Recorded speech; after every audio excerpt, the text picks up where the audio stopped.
Welcome everybody, and my name is Siobhan Sweet. Welcome back to my kitchen. Lovely for you to join us. I know we've got some new viewers from the Times today, so it's all very exciting. So welcome for the people from the Times. This is my lovely kitchen. We call it Sweet's Kitchen, and we cook Mondays, Wednesdays and Fridays from this kitchen. So today is a special Easter day, a weekend I should say, so we're going to make some hot cross buns and we are going to make some lovely eggs. I don't know if you can see those there. But please, as we go, I've got the glasses on. Yeah, hello, Jill, Phil, Bernadette, Stephanie, lots of people coming on, got lots on Zoom as well. So I've gone two platforms here, we go on Zoom and Facebook Live, just in case one goes down. And the recordings are all on my YouTube channel, Siobhan Sweet. So just pop onto there, you'll get all the recordings, subscribe to that, and then you can watch away. I know we have a lot of people from the NHS, which is fabulous. They come home and watch this channel as well, which is brilliant. I love that. So we're helping lots of people out there. We've got Sonia, we've got Richard. Say hi, where are you from? We had Australia the other day. So we're going to make a start. Now, this is a little bit like Blue Peter one I prepared earlier, because we've got a lot to get through today. And I'm just going to show you. So I've made this dough already. Okay, but I'm going to talk you through how I made it. Here's some hot cross buns here. This is what you will make by the end of the day. Okay? Lovely, aren't they? Nice and glistening. So I made those earlier on. I've also got some in the prover to show you, so hopefully we can get those coming out as we go. So this is my dough. I made this and I've let it prove, okay? So prove just means double in size. Then I've knocked the air out of it, okay, which I've done now, and let it relax for about 10 minutes. So that's where I'm up to. So in here I've used 500 grams of strong flour, 30 grams of yeast, 6 grams of salt. I've used milk powder in mine, 20 grams, but don't panic if you haven't got milk powder. What we're going to do is half the water. So we're going to put half water, half milk in there. And I have reduced the water content slightly, because when you reduce recipes down, sometimes the water content with the flour is slightly different. So we've got 135 grams of milk and 135 grams of water into there, 50 grams of butter and 50 grams of sugar. Now, that is a sweet dough. You could make anything with that dough mix there. You could make, well, hot cross buns, obviously, but I'm going to show that in a minute. You could make donuts, which is one of my favourites. You can make ice fingers, you can make Chelsea buns. You can make all sorts of stuff from this. But what we've done now is put the addition with the flour. We've added 5 grams of mixed spice. We want that nice spiciness, okay? So that's all I've done there. And then someone's already messaged me this morning saying they haven't got all the fruit. Don't panic. My fruit here is actually, I found it in the cupboard, it's my leftover Christmas cake. You know when you buy it in a big bulk bag? I've got sultanas in there, I've got currants in there, I've got mixed peel in there. So that's all in. I actually love fruit in mine. So I've put in there 200 grams, including the mixed peel. Because I know some of you following me from the Times, I've got the recipe, I've got 150 grams of fruit and 50 grams of mixed peel. So I'm just going to gently knead that in. Now, what I do is I make the dough on the machine. If you haven't got a machine, don't panic. You're just going to work this together. You put it all together. Now, remember what kills yeast. Okay, so when we work with yeast, we need to be careful. Yeast doesn't like anything hot. It likes warmth, but it doesn't like hot. So your water shouldn't be above blood temperature, which is 37 degrees. You could put cold and it just takes a little bit longer. Now, can you notice I'm not working this hard like I would with the dough? I'm just folding in the fruit. Okay, so yeast doesn't like salt either. Salt is a terrible thing, so keep them separately. I tend to mix everything together and then put the yeast in and then the water. Okay, so that's all in there now, just gently. I do it like this because if you put the fruit in on the machine, you can tend to rip it, especially if you put cherries in there, because I know Marks & Spencer do theirs with cherries, which is really nice actually. So just have a look in the cupboard and see what you've got. Once I've mixed that in, I'm just going to then, where's my little scraper? Here we go, over here. Divide that up into pieces. Now, I'm going to divide it up into 70-gram pieces. I'm just going to do a few just to show you. Okay, I've got the scales here, so I always weigh them. And it's really important you weigh so you're nice and accurate. Please ask questions as you're coming on. I see lots of people, Denise, David, Sean. Hi, Sean. on, we've got lots of people on Zoom. Let me get my chat box up on Zoom so I can see you there as well, chatting away. So I've got two already. Who have I got? Hi, Siobhan. Hello, Caroline. Caroline's on. Caroline does lots of baking, don't you, Caroline, at home? And she puts pictures in our group. We have a sweet baking page. It's called Sweet Success. So she popped some lovely pictures in there today. So 70 gram pieces. Now I'm not going to do all this. I'm just going to show you a few bits. This mix here will make 16 hot cross buns for you. So you may only want to do half, but as it's a long Easter weekend and they freeze really, really well, I do the full mix. Why not? Okay, so I'll just do one more, just to show you a bit of hand moulding. Now, these have actually got quite a lot of fruit in. A lot of recipes online have a lot less fruit in them, but I love mine full of fruit. Hi Kay, how are you? Are you all right? So we're working today. I know Kay works in the NHS, so she may be on a lunch break, I'm not sure. Okay, so I'll just move that out of the way. I can finish that off later, but I just want to show you quickly. I don't want to keep you here all day on this lovely sunny day. So these are 70 gram pieces now, really important. If you get one at 68 and one at 71, it doesn't sound a lot, but it is, because when they come to prove, we want them to prove together, we want them to cook together so they all look the same. So I'm going to do this, move the camera slightly so you can you see there? Yeah.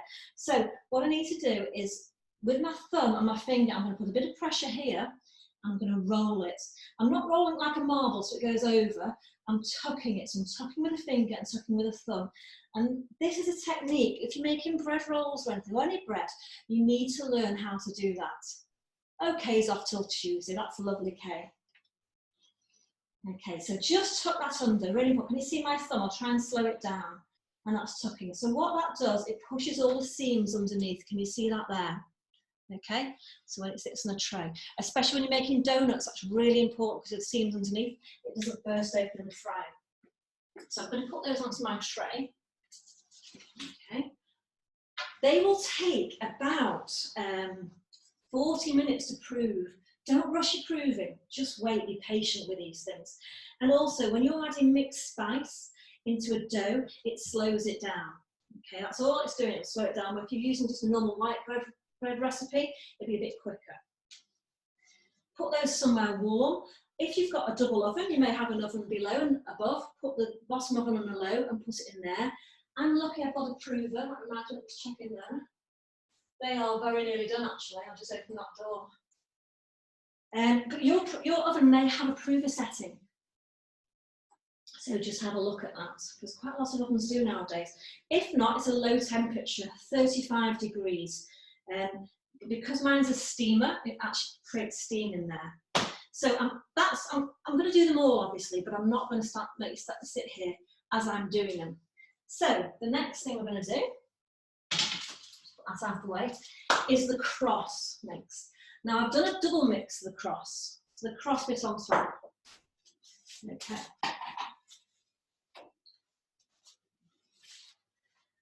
Let me find my spoons. So in here, remember I've done a double mix now, but we've got 75 grams of flour, 70 grams of water. Now, you notice I say grams all the time of water. I don't get my measuring and measure it there because it's not very accurate. You could be out by a certain, when you're using such a small amount, so I always weigh water, it's much, much better. So 70 grams of water and a pinch of salt. Salt just helps to keep the colour white when it goes into the oven, the cross, because if you don't put that in, it can go brown, it starts to go brown. Put that in. Now remember, this is a double mix, so it may look a little bit more than what you're doing. And you're just going to make a gloop. It's really, really simple to make. Normally I'd make this before so it can rest a little bit, but it's fine. Have any questions popping up? Oh, very quiet today. Let me have a quick look at my chat box over here. We're all right, okay, brilliant. Okay. Put that in there. So I know we've got quite a few new bakers today joining us, which is lovely. I can see on Facebook we're really busy. We've got a lot of people on. Hello, Monica. How are we today? I'm sure people were saying, Monica, did you say you were going to make some carrot cake, was it, I think you said? Yeah, I've had lovely messages. I've had someone from Spain last night posting some pictures of their carrot cake they made. So just slowly add this, okay? You could again do this on a machine if you want to, but it's not a big job. And I don't normally use glass in the kitchen, but it's just so you can see what I'm doing. Really, you shouldn't use glass because if it smashes, it's going to be a problem with all your food around. Yes, carrot cake tomorrow from Monica. I thought you said you were going to do carrot cake. That's right, great. Don't forget to post a picture. And how are my lovely students doing? Are we all right? So I started these online cooking lessons because my students obviously were going to miss out at college. When the college had to shut and everyone became on lockdown, I started doing like little classes for them. And then I thought there's a lot of people out there stuck at home who haven't cooked for a while. Now I'm not going to mention names because she might be on here, but she sent me a picture today of some mixed spice saying, can I use this? She was only joking. She took it out of the cupboard from 2013. So, you know, it's great to get back in the kitchen. She obviously hasn't been in her kitchen for a long time, but she's going to have a go at this. So that's what sort of inspired me to help other people at home start the cooking. Tiny bit more, I'm going to show you that in a minute. Okay, so you actually want this sort of gloopy, a bit like a thick wallpaper paste really, I suppose. That's how you could describe it. We've got Deborah on. Hi Deborah, she's all good. That's one of my students, fabulous. Tiny bit more, because I made a double mix. Same as doing it again later. So I'll bring that over. You might need a touch more water in it. Can you see that there? It's a little bit, it's like stringy and gloopy. I'm going to put a tiny touch more water in that. And then we're ready to pipe. I'll have to hurry up because I'm going to improve in that prover. Not too bad. So I've got the oven set already, 220 degrees. We've got a nice hot oven, we're putting bread into it. Now it has got a little bit of sugar in there and some fruit, but most of the fruit is contained within the dough. And amazingly enough, these days take 10 minutes to cook very, very fast. That's it there, that's what I'm looking for. Got a nice sort of thick, stringy effect. Okay, that's what you want when you pipe it. So I'm going to get piping back.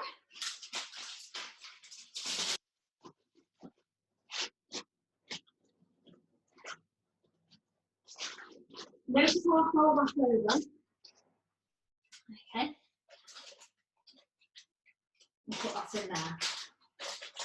My chocolate hoover's being very quiet today. I think he's literally waiting.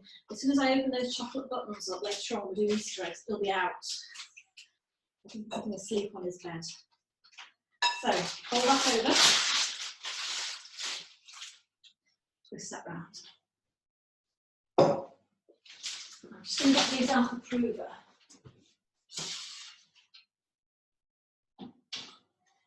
Now, another important point when you're making these is to make sure you line them up. Now, I've only got a small tray here, so when we pipe, we're going to go across. If you just put them higgledy-piggledy, it's a bit of a pain when you come to try and pipe them. You'll see what I mean in a minute.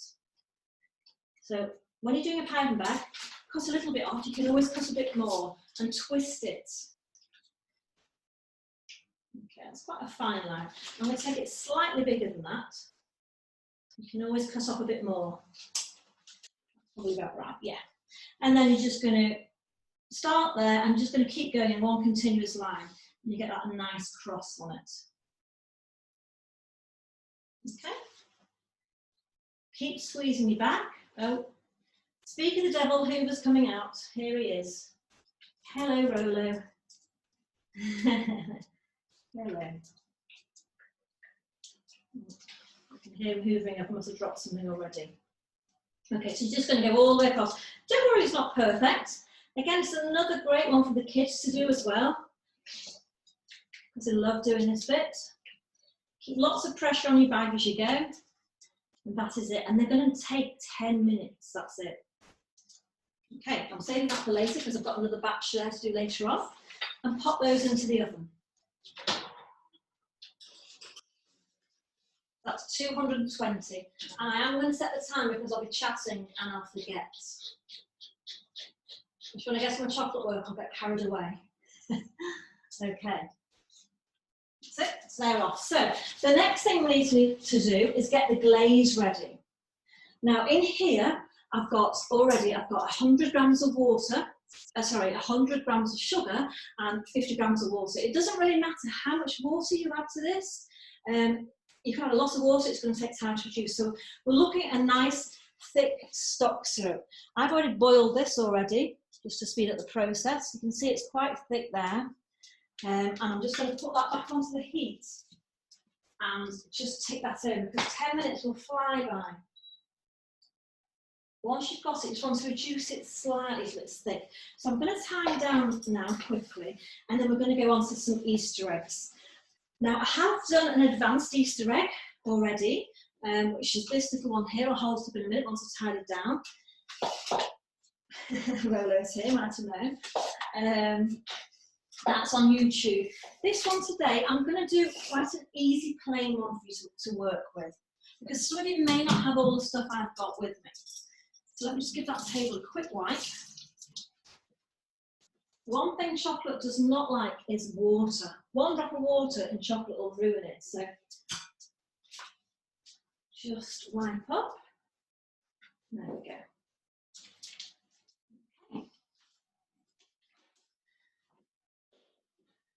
So we're all okay still. Lots of messages popping up.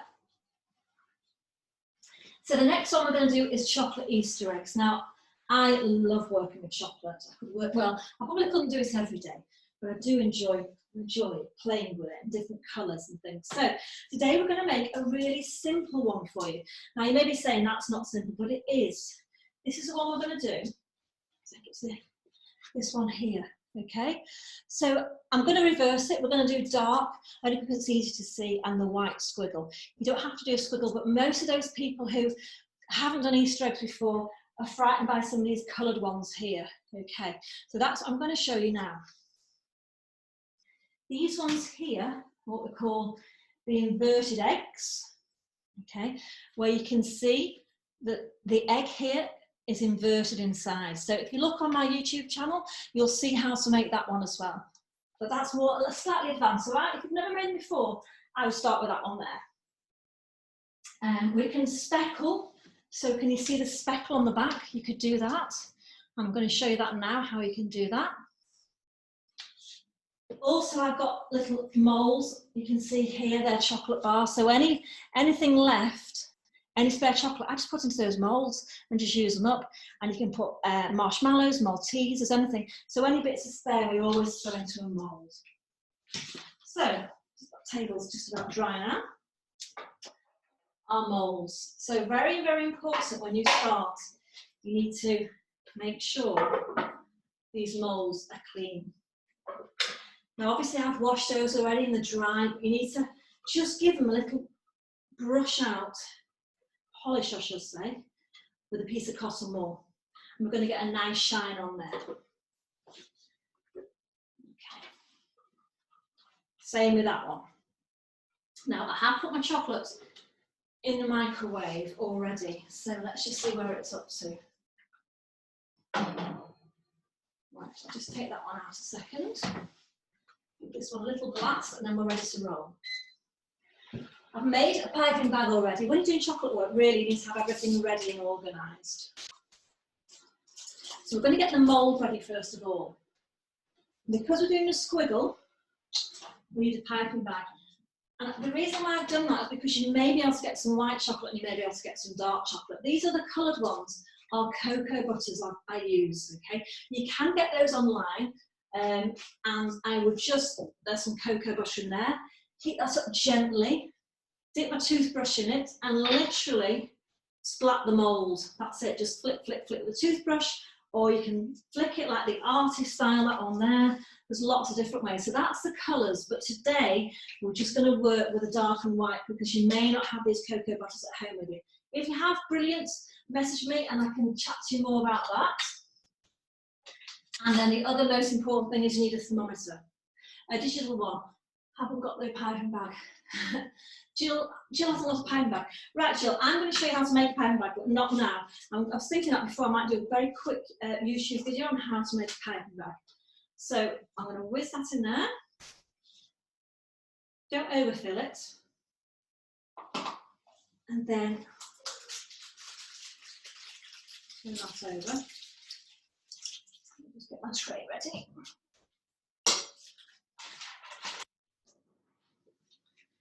Put these flat on the tray. Okay. And with a knife, just check those hot cross buns. Yeah, they're not far away now. Just take a tiny bit off. Remember, you can always take a bit more off. Fold down the edges and get the pressure on the bag. So a little cracks on the side of the mould, yeah. And you're just going to spin it like that. That's it. Just go mad. Okay, now I haven't tempered this chocolate. I'm going to show you tempering in a minute. Because I'm doing such a light amount, it can get away with it because I'm going to put the tempered over. You could not just melt chocolate and stick it in a mould and expect it to set. It won't work. Okay, it's really important that you temper chocolate, but you can get away with this little bit here. So if I just show you that mould there, I'm not sure if you can see, can you see that, Anthony? Not sure if you can you see that? Yes, so you can just see what I've done in there. I'm going to pop that into the fridge for 2 minutes. I don't want them getting too cold, the moulds, because of the next stage, but I want it to set. So I'm just going to pop that in there. Sorry, Bruno. 2 minutes. Okay, then we move on to our next stage. We move that out of the way. 3 minutes left on our hot cross buns, okay. It's like a real live kitchen, this, isn't it, with all this going on today? Right, what am I looking for? I'm looking for a piece of paper. That's what we're looking for. So I'm going to use that tray in a minute to turn our Easter egg tart onto. Turn that off. So we're going to temper some chocolate now. I've used dark chocolate. I put 600, now that is a lot of chocolate because I'm going to get a couple of eggs. I put 600 chocolate in there, chocolate buttons. You may be asking what chocolate buttons. I'll just give it a quick blast. I use Belgian couture chocolate. Calvert there, it's 54%, and that's what I use. I like it, it's a great flavour, but it always has to be tempered. You can't just melt chocolate and stick it back in an Easter egg mould and expect it to work. It won't work.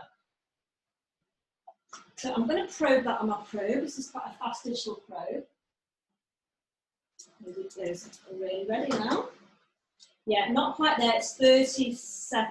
I want to take it to 45. Okay, pop that back in there. And then we're ready for our hot cross buns coming out. Those over there. Now, Easter eggs and hot doesn't really go together, so don't go and put your hot tray down here, put it out of the way. I'm just checking these messages as we go. Hello, Carol from work, how are you? Okay, that'll do us, that'll do us. There are hot cross buns coming out the oven there. You can smell that, they're gorgeous. And then we're literally going to put this glaze straight on. If you brush it on when it's hot, the glaze is hot, they're hot, you'll get a beautiful shine on your hot cross buns. So they didn't take long, really, did they? That was slightly under, that was 9 minutes, because the oven was nice and hot. Okay, and that gives a stunning shine to them. So I think my neighbours might be getting a few little presents on their doorstep today, because I've got so many hot cross buns here coming out of my ears. And that is them all done. Looking gorgeous and shiny. Can you see those there? You get the shine on them. Okay, so that's hot cross buns, really simple. Now back to our chocolate. So 45 degrees, that's what we're looking for. If it's a little bit hot, it's not actually, it's 45, it's fine. Then just wait a minute, bring it down, because this process I'm going to show you will work every time as long as this is 45 degrees. I wish I lived next door. That's from Monica. I wish you did, Monica, that'd be lovely. I'll make you some next year. Okay, so that is 45 degrees. And what we're going to do now is put, just move a bit, give myself a bit of space. What's beeping at my oven to turn off. We're going to put, let me just see, 2/3 on the marble. Okay. I'm just going to weigh it. Yep, so I need 200 left in the bowl. Okay, so this is 45-degree chocolate in here, so we need to keep that warm, so scrape that down, keeping it warm, and just prop it up against something. And then I'm going to get my palette knife, and we're going to, do you know what, I'm just going to move that one out of the way because I can just see myself knocking that one over because I'm working. And we're going to spread it. Okay, on those. So I knew he'd be out. Here he is, here's the Hoover. That's solid chocolate, don't you really? Okay, so what I'm doing here is I'm just turning over the chocolate as we go. And then what we're doing, we're getting it cold. It's a bit warm in here today. It's probably about 22 degrees. And that's why we do it on a marble, because marble is always a couple of degrees colder than the room temperature. So ideally, when you're working with chocolate, the room should be about 18, 19 degrees.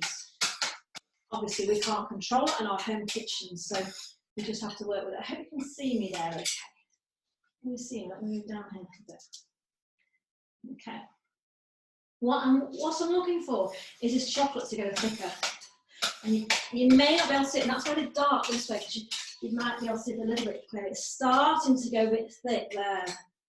Okay. And that's what we're looking for. That's ready. That's ready. Don't worry about all the bits on the marble round. We'll get those later. If you start messing around trying to get all the bits in the bowl, that will set too quickly. Move out the way, Rolo. Okay, and scoop over the edge into there. Don't worry about that on the marble. Then you're going to stir that together. Now, I can see by this, because obviously I do a lot of this, slightly cold, which is perfect. I don't want it too hot. I'm going to probe that in a minute. I've mixed the warm with that cooler chocolate. Okay? That's what we're looking for. I'm going to probe it again. Now, dark chocolate, there's different temperatures for different chocolates. Dark chocolate, we need to take it up to 31 degrees. This is 31 degrees. Perfect. Okay, so that is perfect, ready to roll. If you're using milk chocolate, you would take it up to 30 degrees. And if you're using white chocolate, you would take it to 29 degrees. Okay, it's about the crystals. I'm not going to go into how it works, but that's what you need to do. If you follow these principles, they'll work every single time. So I'm just going to, and this is a really important point when you do Easter eggs, scrape these off here. If you don't scrape the edges off, then your Easter egg will stick to your mould. Now, if you haven't got these polycarbonate moulds like me, thinking I haven't got those, I'm going to show you what I use as well. I think I've still got them in the fridge, actually. They're nice and clean. You've only got about a minute before this starts to change temperature. If it starts to change, just put it back in the microwave and tweak it for 3 seconds. That's it. Okay. Give that a little shimmer and then turn it over. If you turn it over flat, then the chocolate's going to come out evenly.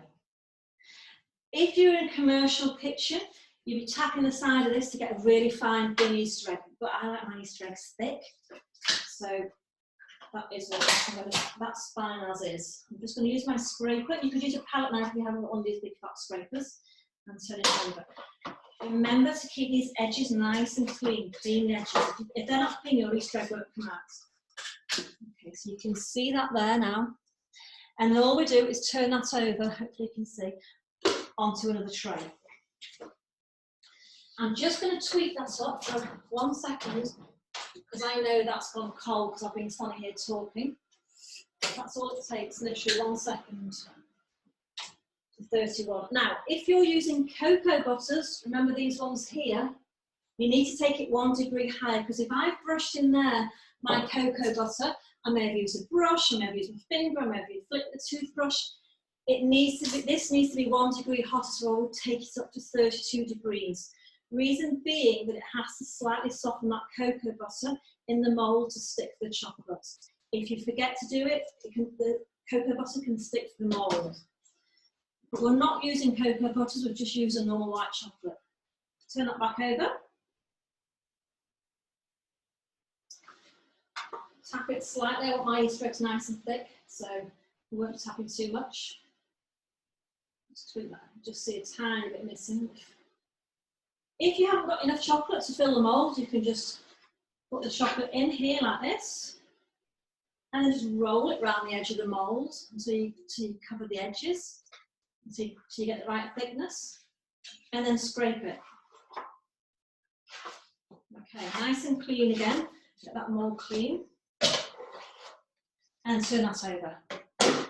Pop those back into the fridge. Now, chocolate doesn't like fridges, our fridges, because our fridges are a bit cold for chocolate. Our fridges are 4 degrees, and chocolate fridges are 11 degrees. Our fridges have got humidity in, chocolate fridges haven't, but they're about £10,000, so we have to use what we've got.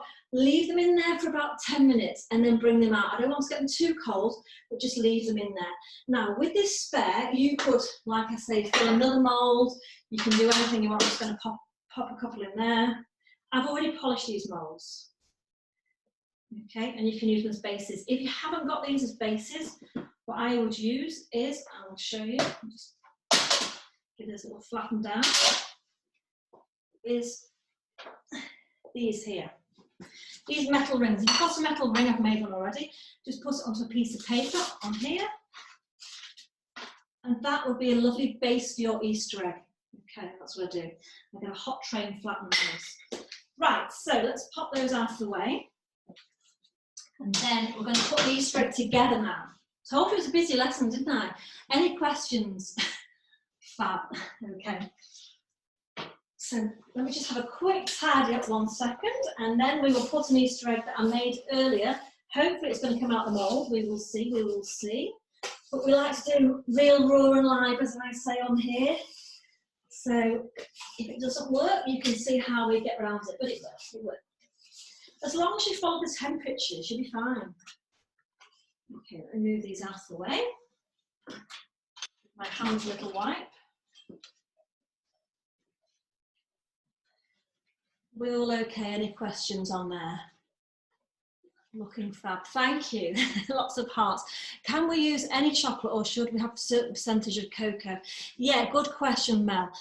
You do need to use Couverture chocolate. You can't go out there and buy Cadbury's chocolate and melt it and expect it to set again. It doesn't work like that. Cadbury's chocolate has quite a lot of additives in, where the Couverture chocolate, you can get it from Aldi. I've seen it in there. And it's not that expensive. You don't have to go for that Belgian one. That one I get from Amazon on the internet. But yeah, you need to use a Couverture to do the eggs like this. Let me just show you one more thing in here. Right, I've got them wrapped up now. This mould here, so if you're thinking I've got Easter egg moulds, you can use a lot of other things. This little egg mould here, I'm going to pop out so you can see, is really cheap. This, and I bought this, I think it was from Aldi or Lidl or one of them. It's the outside of some little mini Easter eggs wrapped up. It should pop out like that. Yeah. There we go. So you can see. That there is the outside of an Easter egg mould. You know, really, you can see how flexible it is. But you can use those, and you can see they look really, really cute. So I can stick two together in a minute and put them inside the egg. When you go to the shop, or if you look online, you can't go out at the moment, can we? Keep forgetting. then you'll see Easter eggs in packages which have got a plastic like these around them. Get those because you can use, they might be really cheap chocolate, doesn't matter. It's the outside plastic packaging you can use, and that's a really cheap way. An Easter egg mould is about £15, but once you've bought them, you've got them for life then. I'm just reaching for a tray because I'm going to pop a tray into my oven. Just put it on a second. Right, let's get this Easter egg together now. So let's get the one I prepared earlier.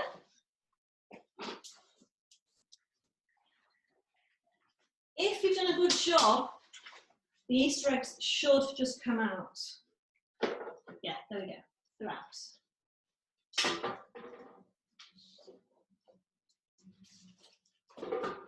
Now they're not the ones I put in the fridge, I've just made some early so you could see, so we're not waiting. They're going to take 15 minutes in the fridge and then leave them out. They do shrink slightly. If they haven't come out, pop them back in the fridge, probably about half an hour, and then they should just pop out.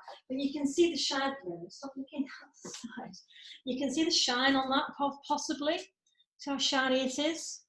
And you can see inside it's nicely tempered, and that's what you like. The polycarbonate molds are brilliant because they do give a really high finish, where these plastic ones won't give a high finish as much, but obviously they're a lot cheaper, but they're great to use. So, how do we put our eggs together? The last stage. Is everybody all right on there? We're still there, brilliant. You want a warm tray and a tea towel. This is a clean tea towel. I'm going to move those. Now, what are we going to do? We're going to do, should we do, yeah, I think we'll do a white, we'll do a contrast today. So I place one of these eggs upside down on the tea towel, just so it doesn't roll away. Then I'm going to get some chocolate buttons. Some different flavours here. And I'm going to put them inside. You always want an Easter egg with stuff inside. These green ones are lovely. These are lime, these ones. I like these ones. You could stick these legs together, so just pop them onto your warm tray. That's it done. So you may put a few of those inside as well. Or you may put those around the base. That's how simple it is. But only melt one side, don't melt both sides, because the soft side piece of the hard side. I'll put a couple of those in there as well. And then we're just going to pop that on that tray. You see, not for long.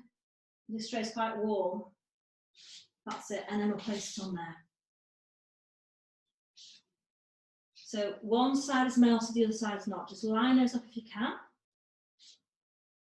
And leave that for a minute. You could pop it in the fridge. Pop that in the fridge for 30 seconds. Just so we can stand it up. In there. And the very last bit we're going to do is put it on its stand. So just use that one there. And I have got a little bit of chocolate, hopefully. Yes, I have, it's perfect. So we want a thick bit of chocolate. I'm looking at something that's going slightly cold because it's thick. You could put it onto your table, onto your marble here, I'll show you. Right there. Get this out of the way. And get a little palette knife and just cool it down because I want that thick chocolate. That's it, it's done. I can see it. You can see it's gone thick already, and that's what I want for that egg to stick. So I'm just going to push that into the centre there. You see how thick it is, but that's the thickness I want because that means the egg is going to stand up straight away. Then I'm just going to get this one out. Hopefully it's set. It's going a bit cold actually. Got to be so quick with these and put that on there. I think that the bottom bit is slightly cold. Yeah, it is. It's slightly cold. So I could possibly do that again. But you get the idea. See, I told you we were live, didn't I? Raw and real. Let me get rid of that there. I don't like that. Get rid of it, get rid of it. Okay. Just put that on there. Put another bit on there. Rola's looking hopeful, aren't you, Rola? Okay. Now, I'm rushing this. You would take your time doing this. Leave that to set for 5 minutes. Pop that on there, and that's it. This may not stand up, but we'll give it a go. You can hear everything rattling around inside. Oh yes, we've done it. We've done it. Okay, so that, I won't pick it up. I dare pick that up. But that is your Easter egg very, very quickly. And once you get going, once you've got the techniques, and it's the most important thing is the temperature. That's it, the temperature. You get that temperature right, it's going to work every time. If you think, oh, that'll do, it's out by 1 degree, 2 degrees, it's not going to work. So that's the most important thing. You can see it and you get really, really creative. So any questions on there? Let me just quickly check the chat. No, well, thank you so much for joining me today. It's been a very busy lesson. I said say it was an Easter special, didn't I? So get in those kitchens, get baking. So Monday's lesson, I also know what we're making. We're going to make a nice cheesecake. I've got some nice Philadelphia cheese in the fridge and some oranges and lemons, so probably like a citrus one. Looks so lovely, Stephanie. Oh, thank you, Stephanie. You can have some of my hot cross bunch on my name. You see, I think that's why she said that. Anyway, thank you so much for joining me today, and thank you for the time for all jumping on and saying hello. Lovely to meet you all, and please sign up to the YouTube channel so you can watch them as we go along. There'll be lots more added through the week we have. But have a fabulous weekend, everybody, and nice to see everybody. Bye.